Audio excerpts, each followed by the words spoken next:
Hey, Money Crew. Welcome to the Locums Lounge. Are you a physician who is feeling burned out? Are you tired of working endless hours without having the opportunity to reboot and recharge?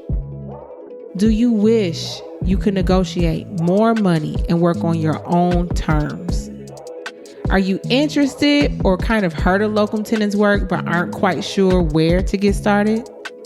If you answered yes to any of these questions, then let me be the first to tell you that this podcast is just for you. I am your host, Dr. Mimi, board certified emergency medicine physician, locum tenens expert, and full-time locums doc. I am also your take back coach. This podcast will inspire you to take back your career and practice medicine on your own terms.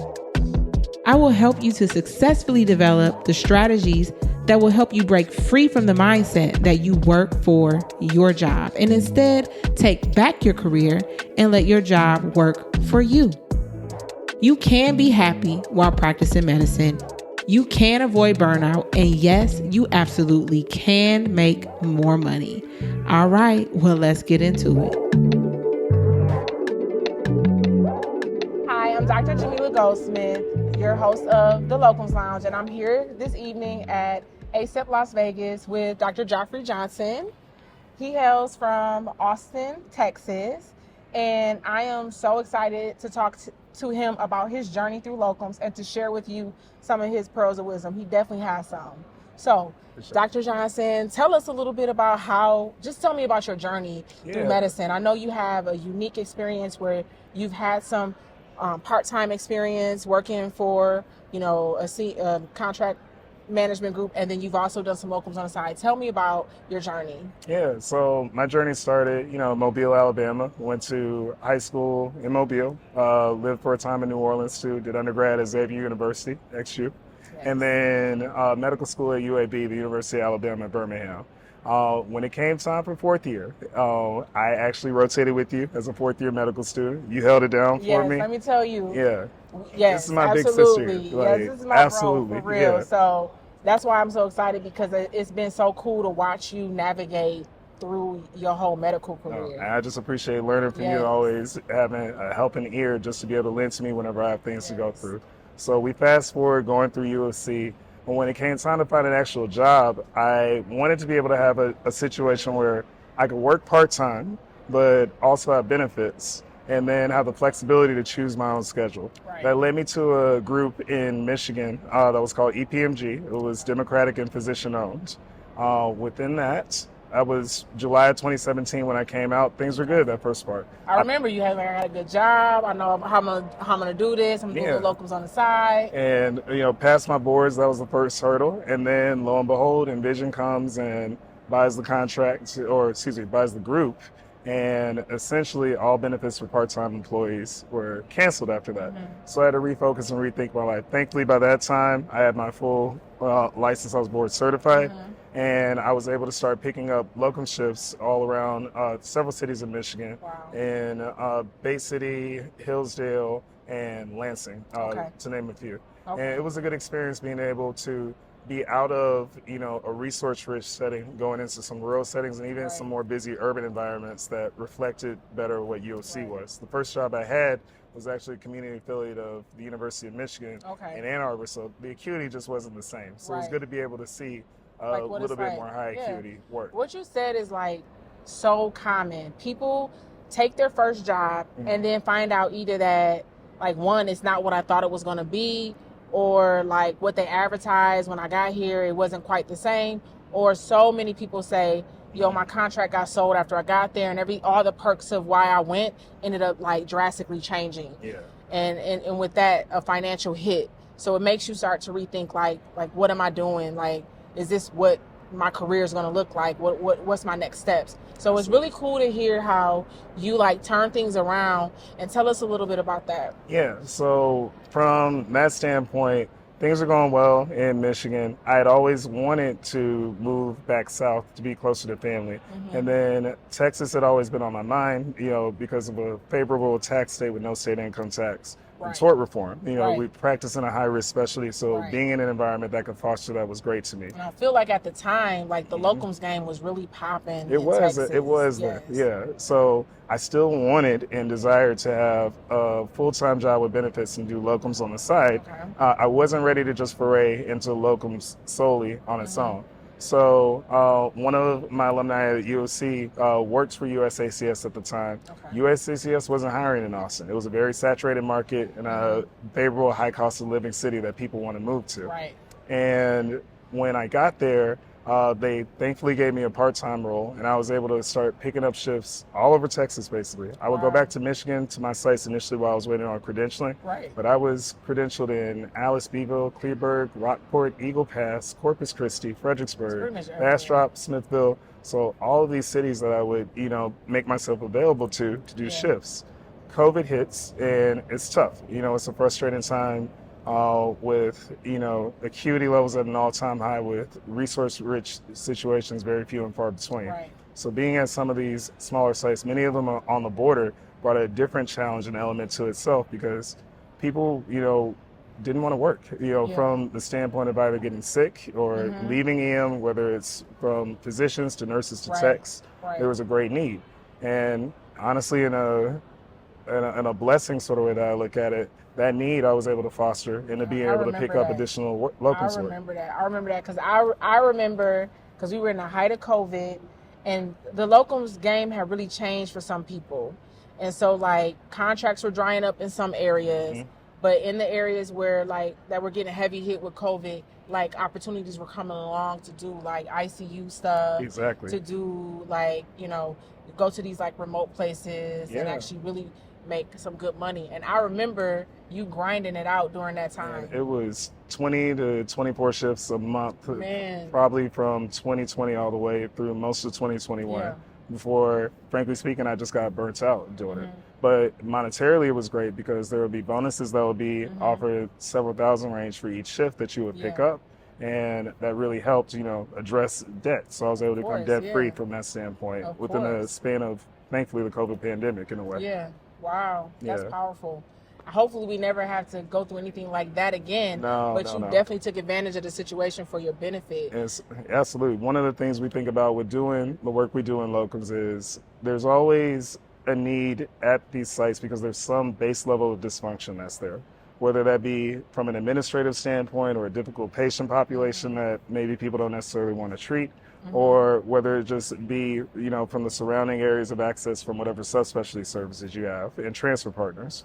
So within that, I got tired of complaining about the dysfunction and sought out to actively try and be a change in that. That inspired me to go through ACEP and do their leadership training academy. And USACS afforded me their scholars program, and I trained to learn how to manage physicians. And a lot of it seemed rudimentary. It's just, we're talking about feelings most of the time, and you do a DISC assessment that, tells like your personality traits, but when it really gets into the nuts and bolts of it, the medicine part is easy, but managing personalities is really where it comes. And I remember us having a conversation because I feel like we both reached a point after the pandemic. I know for me, I was traveling to Indian reservations to get most of my work done because my contracts, the most expensive work they got rid of. So during that time, it was locums. But I remember coming to a turning point and saying, hey, what's the next phase of our career? And I feel like that was the same thing for you. And I remember us having that conversation and both kind of like saying, maybe we should look at this medical director thing. And so I had a couple offers for that. I remember. I know we talked about that, and it seemed like you just took off with it. So it started, that there wasn't going to be a leadership role available to me immediately. But as the climate of admin changed, there became openings available. I started in 2021, really midway through the year-long scholars program that USCCS had, and became an assistant medical director for one of the Austin area sites in Bastrop and Smithville. They combined the two into one since it was the same administrative leadership. Then I really wanted to advance and become a medical director. Really, a year later, I applied for a medical director role still within the same system. Okay. Ultimately, I wasn't picked, which is fine. I didn't have a lot of experience going into it, and they picked someone that was more experienced. But a month into that, leadership role, that person ended up stepping away and leaving the company. And then they came back and said, "Hey, do you want to do it?" And I said, Because "Yeah." you always had the experience. That's what I'll try. So, I mean, it is what it is. I got Yeah. you. You're political So- with it right now, but yeah, you always Yeah. had the experience. Yeah. So, thankfully, over the last 2.5 years, I served as the medical director of Ascension Seton Southwest, a USACS site in Austin. It was a great experience, a small 9-bed ER, about 15 to 20,000 patient visits a year, but being able to manage a team of emergency physicians and really go through the day-to-day nuts and bolts of not just managing those physicians, but it's an entirely different beast when you're managing patient complaints or nursing and hospital administrative everything. complaints. You're wearing many different hats to try and, make a smooth machine run. Right. It is. It's different. And stepping into that role from being employee, just like I show up to work, I do what I got to do a good job, to now I'm supervising people. Yeah. They look at you differently. Exactly. You're trying to assess everything as well and see what changes you can make. It's like, speaking for me, I felt like it's a job that is like 24/7. I feel like I'm never turning off from that. Absolutely. So that was, for me, one of the reasons why I was like, you know what, Locums game picking back up. Yeah. And so I remember, the role that you had, you were an assistant director too at another site. I remember, yeah. And just even dealing with it's challenging being an assistant where there aren't many people of us in higher roles of administration having to navigate that culturally. And that was its own beast, really. It is. So, yeah, cool. So fast forward. Yeah. We're both parents now. Oh, yep.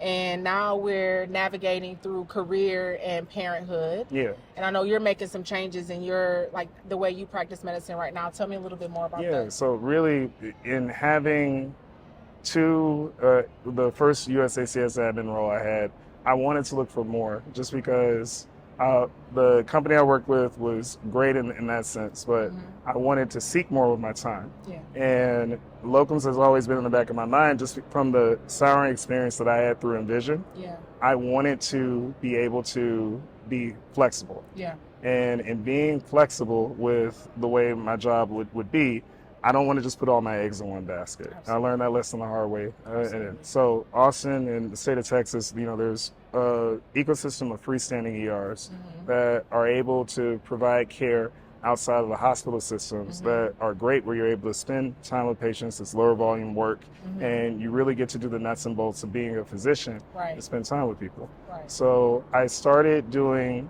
work within the city of Austin as a locums internally and at Austin Emergency Center. They got word that I was doing admin work for USACS simultaneously, and even though I was on a locums contract, they bought me out of the locums contract to essentially take over as the medical director of one of the sites there.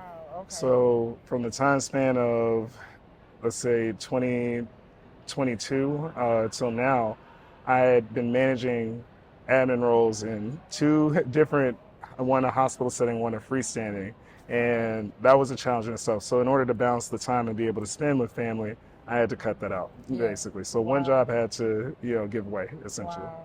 Okay. So tell me, what are your tips for being able to balance? What advice would you give to somebody who is just coming out of residency, not really sure what direction they want to go in? Locums is in the back of their mind. What advice would you give them? Yeah, I would say first and foremost, your time is your most valuable asset. And so you'll receive a ton of different offers from a lot of different people that you may not know what their intentions are, if they have your best interests at heart, or even within a job setting. I'd say first, being able to have the ability to say no is a very firm and strong weapon in your arsenal. Absolutely. And then being able to really dedicate yourself to figuring out what you want out of life in that time is essential. So I mean that by saying, even if you start a full-time job, with somewhere, if it's not working out in the way that you expected, don't be afraid to cut ties and move. And I'd say be wary of places that are giving large sign-on bonuses, because you really look at what a sign-on bonus is, if you're doing, let's say 120 hours a month, that's 1,440 hours in a year. And if you divide that sign-on bonus by those 1,440 hours, it's just a little bit more per hour that you're making on top that you could easily supplement by doing a higher paying job at your own rate and place. You could probably easily replace that by doing locums. Exactly. But they wave that carrot in front of your face, and then when you're a new grad and maybe you have a high, loan debt, it looks good and it sounds good. And so I like to tell people, like, when it comes down to it and they're throwing that $20K, that $30K signing bonus, when you actually look at what your time is worth, like what you calculated it out, like, that your time is worth more than the 2-3 years they want you to stay on for that little bit of money. Exactly. Like, there's some locums contracts that I'm able to negotiate a bonus, and I can make that easily in 2-3 months after working a few bonus shifts.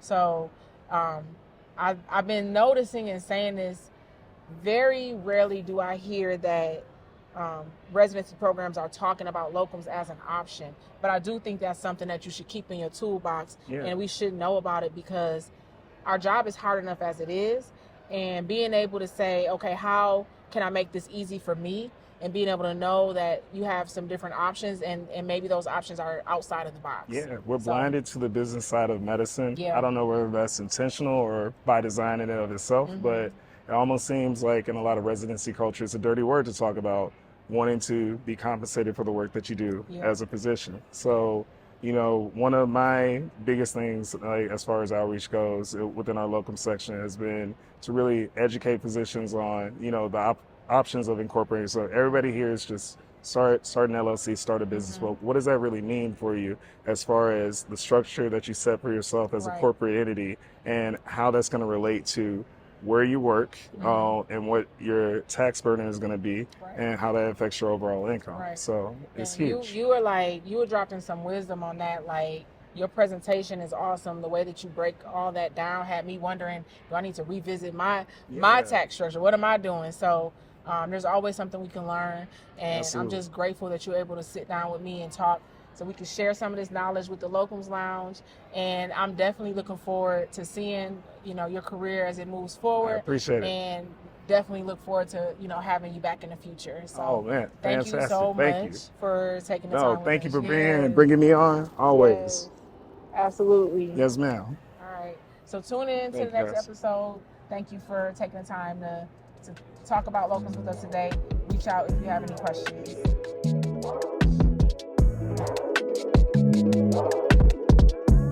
Thank you for tuning in to this week's episode of the Locums Lounge with Dr. Mimi. I hope that you leave feeling inspired to at least consider how locums can change your lifestyle as you practice medicine. Be sure to check out my website at thelocumslounge.com and follow us on Instagram at The Locums Lounge.